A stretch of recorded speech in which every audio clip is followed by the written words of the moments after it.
श्रवण कुमार का नाम उनके माता पिता की भक्ति के कारण जाना जाता है। वह अपने अंधे माता पिता के इकलौती संतान थे।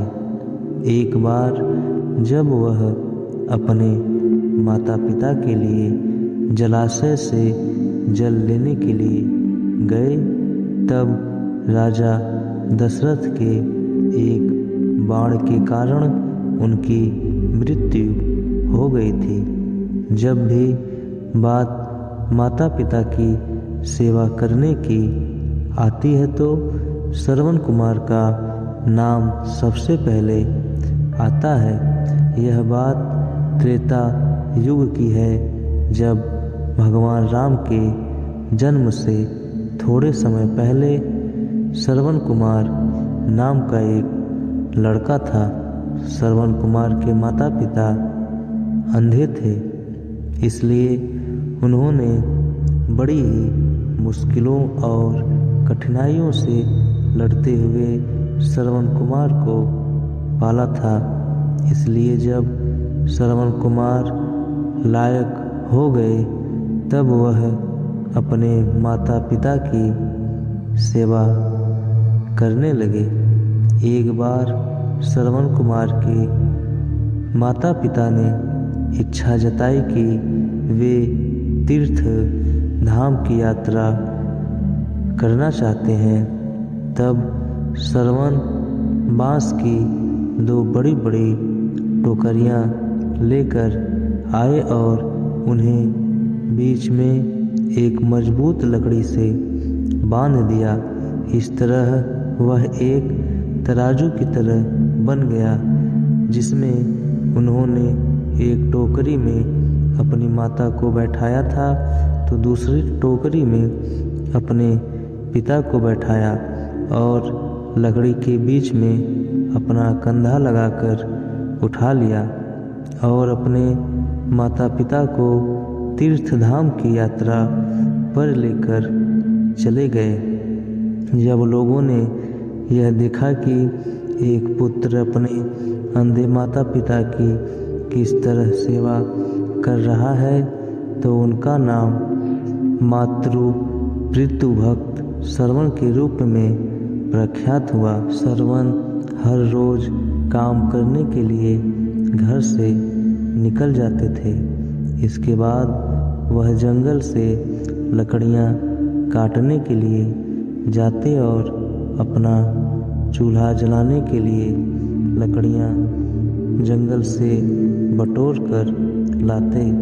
उसके बाद चूल्हा जलाने के बाद वह अपने माता पिता के लिए खाना बनाते। श्रवण को इतनी मेहनत करते देख उनके माता पिता हमेशा यह सोचते थे कि वह कब इस उलझन से मुक्त हो पाएंगे। श्रवण की माता घर के काम करने के लिए श्रवण को मना करती, लेकिन फिर भी श्रवण कुमार अपना कर्तव्य मानकर घर और बाहर का हर काम स्वयं करते थे। श्रवण कुमार की मृत्यु कैसे हुई थी?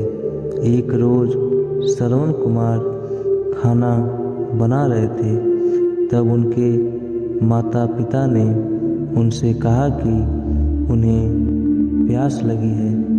अपने माता पिता की प्यास बुझाने के लिए श्रवण कुमार नज़दीकी जलाशय से जल लेने के लिए चल पड़ते हैं। जब श्रवण जलाशय से जल भर रहे थे, तब उनके बर्तन से ऐसी आवाज़ निकल रही थी जैसे कोई जानवर पानी पी रहा हो। ठीक उसी समय अयोध्या नगरी के राजा दशरथ शिकार के लिए जंगल में आए हुए थे। राजा दशरथ के पास शब्दभेदी बाण चलाने की कला थी, जिसमें वह केवल ध्वनि सुनकर अपने बाण को निशाने पर मार सकते थे। श्रवण कुमार पानी भर रहे थे। उनके बर्तन से निकलने वाली ध्वनि जब दशरथ ने सुनी तो उन्होंने सोचा कि वह कोई पशु है जो कि जल पी रहा है। यही सोचकर राजा दशरथ ने उस ध्वनि की तरफ अपना बाण छोड़ दिया। जब वह बाण श्रवण कुमार के शरीर पर लगा तो उन्होंने जोर से चिल्लाया। श्रवण कुमार के चिल्लाने की आवाज़ सुनकर राजा दशरथ को आभास हुआ कि उन्होंने किसी मनुष्य पर बाण चला दिया है। अपने घोड़े से उतरकर राजा दशरथ जहाँ पर उस जगह पर पहुँचते हैं घायल अवस्था में पड़े थे। राजा दशरथ को अपने किए पर ग्लानि महसूस होती है और वह मन ही मन बहुत दुखी होते हैं और श्रवण कुमार से क्षमा मांगने लगते हैं। श्रवण कुमार उन्हें धीरज बनाते हुए कहते हैं कि महात्मा, आप जो भी हों, मेरा केवल इतना काम कर दीजिए। मेरे माता पिता अंधे हैं तथा वह नज़दीकी कुटिया में मेरी प्रतीक्षा कर रहे होंगे। आप यह जल ले जाइए और उनको पिला दीजिए।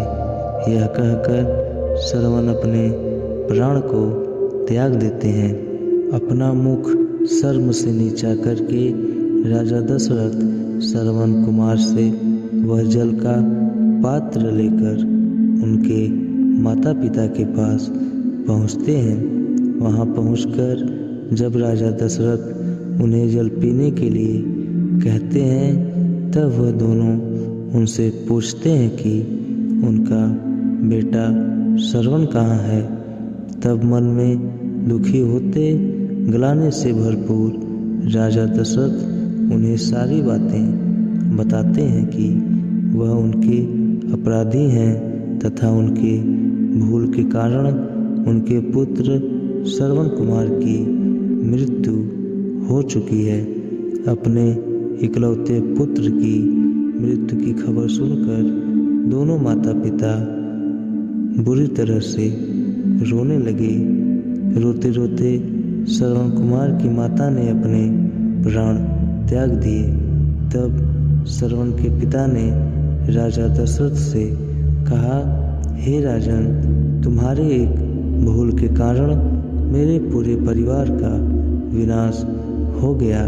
पहले मेरा पुत्र मारा गया और अब मेरी पत्नी ने भी प्राण त्याग दिए हैं, तो अब मैं भी अपने प्राण त्यागने जा रहा हूँ। इसलिए मैं तुझे श्राप देता हूँ कि जिस तरह आज मैंने अपने पुत्र के वियोग में अपने प्राण त्यागे हैं, उसी तरह तुम भी भविष्य में एक दिन अपने पुत्र के वियोग में प्राण त्याग देगा।